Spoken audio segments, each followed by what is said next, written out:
another reason South Africa's another reason this complex is so important is the Bushveld complex in South Africa, is it's very economically important. So it's got a huge amount of the world's platinum, chromium, other platinum group elements that we use for a lot of different technologies, for catalytic converters, for those kinds of things.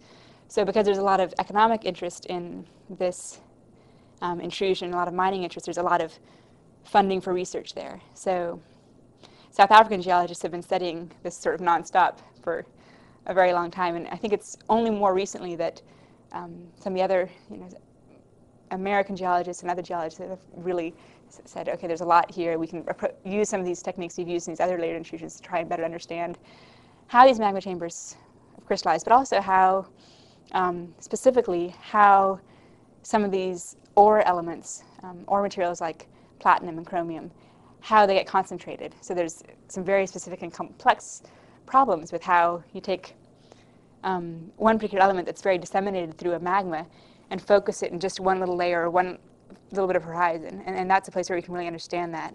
And so if that's understood, how that happened in South Africa, then we can go to other places and other layered intrusions where they haven't found these types of minerals or these types of ore materials and say, well, based on these processes, you would expect them to be, here undercover.